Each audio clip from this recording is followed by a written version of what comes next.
Cristo Rey nuestro, venga a tu reino. Queridos amigos, comentamos hoy el domingo de Pentecostés, esta gran solemnidad de Pentecostés.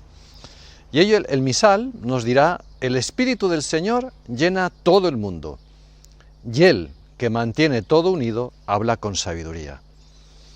Esta realidad, anunciada en el libro de la sabiduría, se cumple en Pentecostés, cuando los apóstoles y los que estaban con ellos se llenaron todos del Espíritu Santo y empezaron a hablar en lenguas extranjeras, cada uno en la lengua que el Espíritu Santo les sugería, nos dicen los Hechos de los Apóstoles. Pentecostés es el cumplimiento de las promesas de Jesús. Cuando yo me fuere, os lo enviaré. Es también el bautismo anunciado por Cristo antes de subir al cielo. Seréis bautizados en el Espíritu Santo. Como también el cumplimiento de sus palabras. Si alguno tiene sed, venga a mí y beba. El que cree en mí, ríos de agua viva manarán de su seno. Comentando este último episodio, nota el evangelista: esto dijo del Espíritu, que habían de recibir los que creyeran en él, pues aún no había sido dado el Espíritu, porque Jesús no había sido glorificado. En la tarde del día de Pascua, cuando apareciéndose a los 11 en el cenáculo, sopló y les dijo: recibid el Espíritu Santo. Es que el Espíritu Santo es el don por excelencia. Es infinito como Dios, es Dios. No está reservado a unos pocos privilegiados, sino que está destinado a todos los hombres. Como por todos los hombres Cristo murió, resucitó, subió a los cielos. El misterio pascual culmina, por lo tanto, en Pentecostés. La fiesta de Pentecostés es 10 días después de subir Jesús al cielo. Es una fiesta que también la celebran los judíos. Es una fiesta litúrgica celebrada por judíos, pero también por cristianos. Es verdad que la fiesta judía de Pentecostés era la llamada de la cosecha. En ese día, los judíos ofrecían a Dios las primicias de la recolección y también solían conmemorar la promulgación de los 10 mandamientos en el monte Sinaí. El Pentecostés cristiano lo celebramos a los 50 días de la resurrección de Cristo y recordamos la venida del Espíritu Santo. En los Hechos de los Apóstoles leeremos que al cumplirse el día de Pentecostés y cuando estaban todos juntos, es decir, los 12 apóstoles, puesto que acababa de ser elegido Matías para ocupar el puesto vacío de Judas, con la Virgen María, se produjo de repente un ruido proveniente del cielo, y era como una teofanía, o sea, una manifestación de Dios, que nos habla de la presencia del Espíritu Santo, una presencia para nosotros inexplicable. Pero lo visible de aquella manifestación era, se nos dice, como un viento fuerte que sopla, como unas llamaradas, unas lenguas de fuego, es decir, algo parecido cuyas lenguas se posaron sobre cada uno de ellos, quedando todos llenos del Espíritu Santo. Este fue el signo de esta presencia del Espíritu Santo. Celebrando precisamente en aquel día los judíos su fiesta, y siendo grande el número de los que allí residían, y forasteros que venían de otros lugares, de otras naciones, corrieron al lugar donde se produjo aquel ruido como ese viento impetuoso, y se encuentran con la sorpresa de que los apóstoles usan lenguas distintas, las lenguas de los distintos pueblos que allí se habían congregado. Y todos decían estupefactos: los vimos hablar en nuestras propias lenguas. Hemos visto las grandezas de Dios. Y es que Pentecostés hizo de la Iglesia la Antibabel, la ciudad en que los pueblos, divididos por el odio y el pecado, se congregaron para que las diversas lenguas encontrasen su unidad en la confesión del nombre de Dios. Cuando los hombres, impulsados por el orgullo y casi desafiando a Dios, quisieron construir la famosa Torre de Babel, no podían entenderse. Con la venida del Espíritu Santo sucede lo contrario.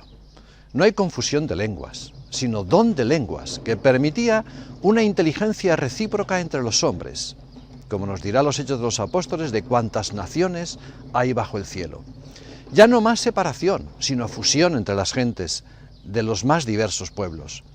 Esta es la obra del Espíritu Santo, la unidad entre los pueblos y las personas, pero una unidad que está fundamentada en el amor que el Paráclito, que el Espíritu Santo ha venido a derramar en los corazones.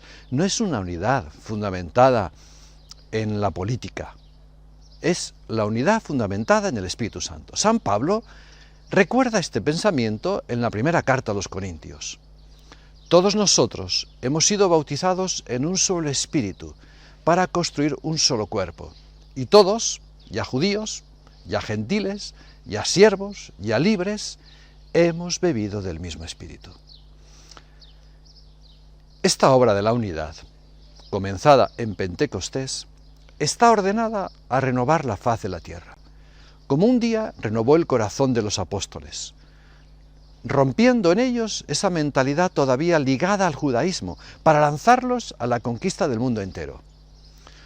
Utiliza el lenguaje del amor. El Espíritu Santo utiliza el lenguaje del amor, que lo comprenden los doctos, pero también los ignorantes, que lo pueden comprender los creyentes, pero también los incrédulos. El lenguaje del amor, el lenguaje de la caridad. ¿Qué sabemos del Espíritu Santo? El apóstol San Pablo preguntó un día a sus discípulos de Éfeso si habían recibido el Espíritu Santo. Y le contestaron: ni siquiera hemos sabido si hay Espíritu Santo. Si a muchos cristianos de nuestros días hiciéramos la misma pregunta, quizás no obtendríamos también idéntica respuesta. Hay que reconocer que el Espíritu Santo es poco conocido. Hablamos poco de él, y sin embargo es el alma de la Iglesia.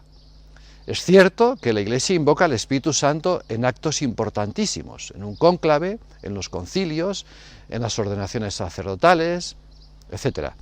Y que los cristianos lo hacemos cada día al hacer la señal de la cruz, en el nombre del Padre, y del Hijo, y del Espíritu Santo. Pero, ¿reflexionamos debidamente al hacer esta invocación? De todas nuestras devociones, dijo una vez Pablo VI, la del Espíritu Santo debería de ser la primera.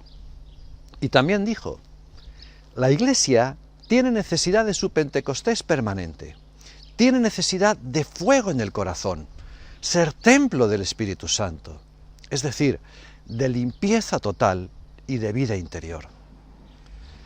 Del Espíritu Santo en nosotros, en cada uno de nosotros, y en todos nosotros juntos, en nosotros como Iglesia.